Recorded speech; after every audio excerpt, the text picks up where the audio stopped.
Okay, Rick, this is pretty cool. Yeah. Let's go in and see what it's all about. See what we can do. Look at this thing. Isn't this amazing?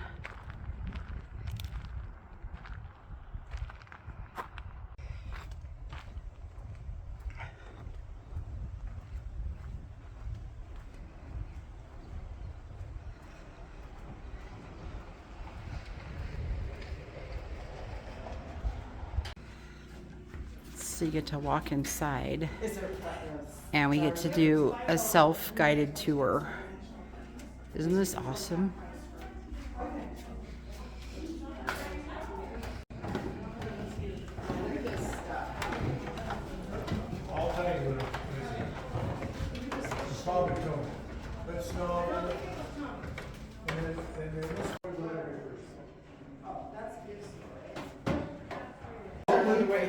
Okay, we made go all the way through it. You got to look at every phase of it. Okay, we got everybody in your group here.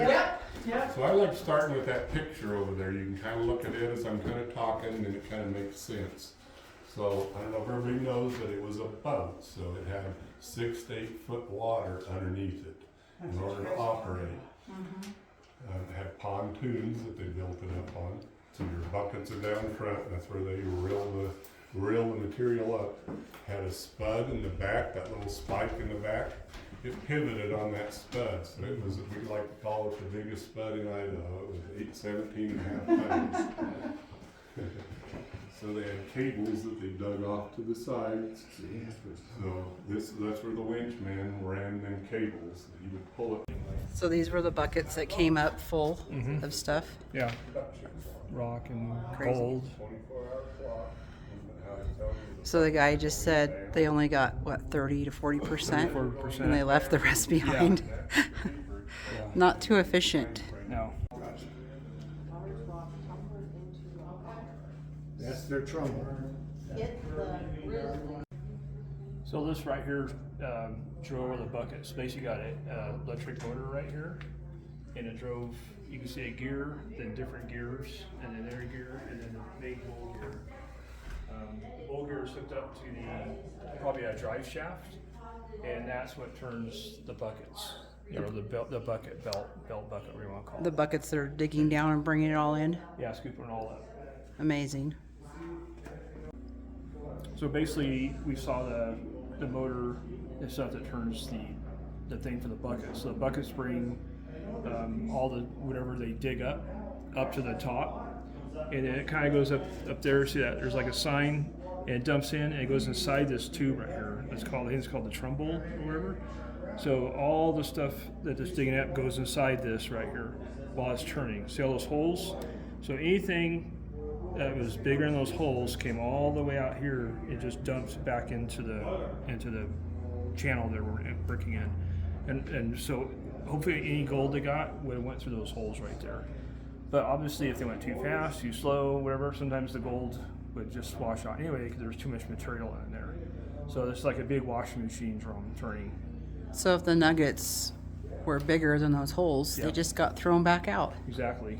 Well, let's go out there and just pick some nuggets up. Yeah. They're probably just laying out there. That's what I always heard. You go out and dig through the tailings. So all the debris and big chunks of gold that didn't make it went out this and dropped behind. Let's see if Josie can make it down the stairs. Good job, Jose. These are steep stairs. They are steep. Josie, you did good.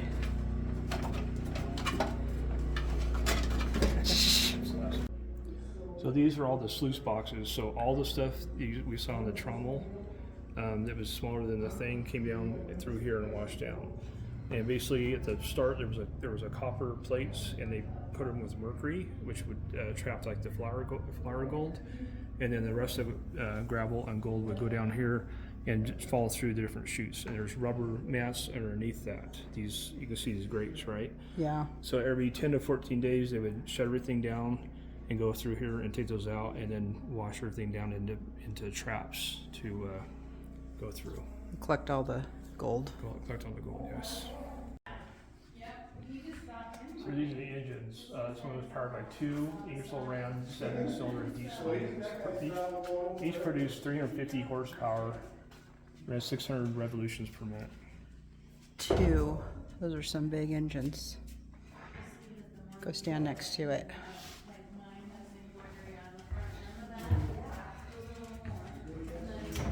Pretty big. So the motors are not, engines I should say, are not connected mechanically at all. They both run generators, which produces electricity to run everything. Everything is ran on electricity, electric motors, just like a modern day locomotive does. So I highly recommend coming to visit this. It's really well put together with our National Park Pass. I believe it was $5 $5 for both of us. Dogs can go. So many pictures showing you things. And they have a little gift shop here, but yeah, tons of like stuff to look at and memorabilia and all the stuff that they did here. Well, Rick, this was a really cool Awesome. find. I don't know if this is worth driving all the way from California here, but this is, you're not going to see this anywhere except for like Alaska. This was awesome. Yeah. I loved it. Good job, babe.